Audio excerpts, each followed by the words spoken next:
Bismillahirrahmanirrahim. Em nome de Deus, o clemente, o misericordioso. Só a Deus nós imploramos ajuda, só a Deus nós recorremos para tudo a questão do mal e etc. Amados irmãos e irmãs, assalamu alaikum rahmatullahi wa barakatuh para todos vocês. Nesse vídeo de hoje nós vamos falar um pouquinho aí sobre essa questão dos muçulmanos estarem crescendo na Europa. Isso é uma questão muito básica para que nós possamos, num próximo vídeo, entender a questão do terrorismo e se teria como haver um ataque terrorista no Brasil ou não, se isso poderia ser possível ou não. Então, hoje vamos falar um pouco desse crescimento do Islã na Europa, que essa questão dos refugiados é uma questão que está batendo muito em voga hoje em dia.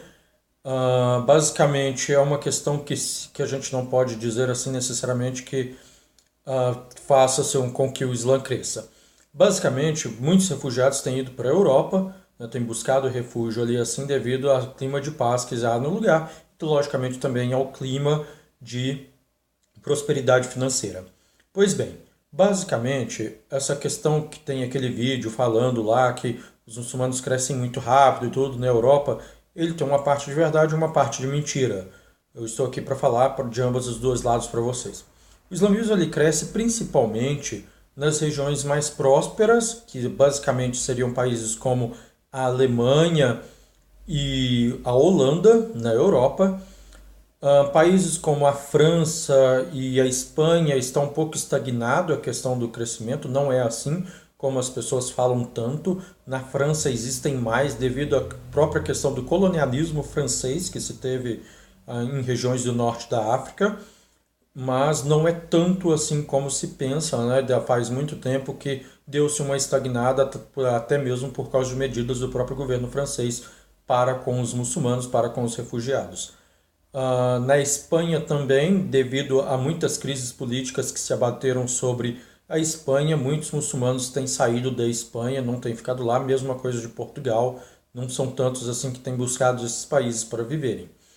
Na Inglaterra há sim um grande crescimento, que é o mesmo caso da Holanda e da Alemanha, mas fora isso, praticamente não há tantos muçulmanos na Europa. As pessoas falam, mas exageram muito. Lógico, você tem que tirar aqueles países dos Balcãs que foram parte até 1914, 1910, mais ou menos, do Império Turco Otomano, porque aí, logicamente, a influência do Império Turco Otomano, né, entre os muçulmanos foi grande nesses locais, tá? E como a Bósnia, por exemplo, é um país que teve uma grande influência muçulmana e muitos da Bósnia acabaram se tornando muçulmanos. A mesma coisa no Kosovo, a mesma coisa na Bulgária, a mesma coisa também aí em outros países menores ali da região que agora não estou lembrando o nome.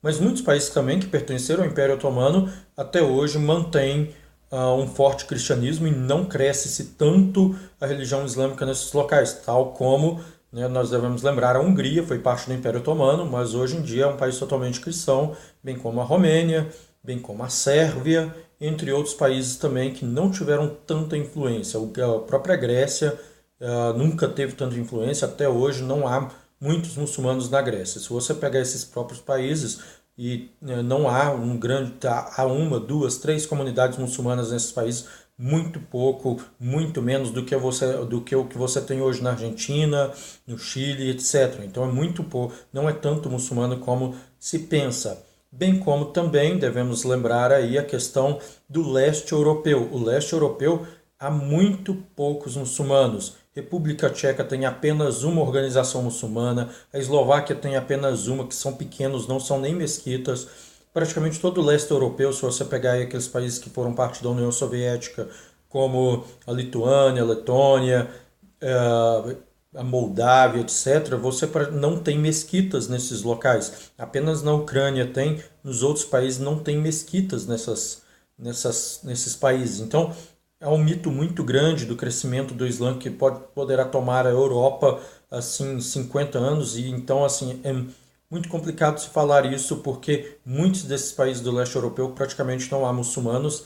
Na Lituânia e na Letônia, por exemplo, cada país só tem apenas uma organização muçulmana, não tem mais do que 50 muçulmanos, 100 muçulmanos vivendo em cada um desses países. Então é basicamente isso. Na Rússia há um grande crescimento porque a Rússia acabou abarcando no seu território alguns territórios islâmicos como a Chechênia e o Turquestão, né, uma partezinha ali na parte sul da Rússia. Então, basicamente, fez com que houvesse muçulmanos, um grande número de muçulmanos na Rússia, e eles acabaram, digamos assim, suprimindo esses povos, o que fez com que muitos muçulmanos se espalhassem pela Rússia e fez com que o Islã se espalhasse pela Rússia.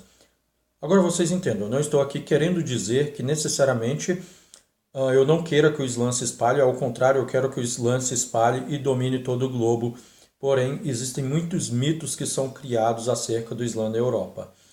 Bom, países como a Inglaterra, a França, principalmente a Inglaterra e a França, o crescimento do Islã nesses países é devido ao próprio imperialismo que esses países fizeram tanto na África como na Ásia, né, em busca aí das questões de procura de mão de obra, procura de riquezas e tudo, e fez com que eles explorassem esses países da África e depois eles acabam tornando, né, porque como eram suas colônias, os colonos também são parte integrante do país. Então muitos argelinos foram morar na França, muitos egípcios foram morar na Inglaterra, o que fez com que crescesse esses países. Se você olha hoje em dia, tanto o Paquistão como a Índia, que são países com um grande número de muçulmanos, eles falam inglês, porque foram dominados pela Inglaterra e necessariamente eles acabaram essas pessoas migrando para esses países. Bom, no próximo vídeo nós vamos falar um pouquinho sobre a questão da influência, da tentativa de imposição de valores cristãos sobre os países asiáticos e africanos, e vamos entender que isso é uma prática comum de qualquer tipo de governo que domina outro, esse tentativo de influenciar. Não é somente dos cristãos para com os muçulmanos, nem dos muçulmanos para com os cristãos, nós vamos entender disso daí. Eu espero que vocês tenham gostado do vídeo. Assalamu alaikum warahmatullahi wabarakatuh para todos vocês.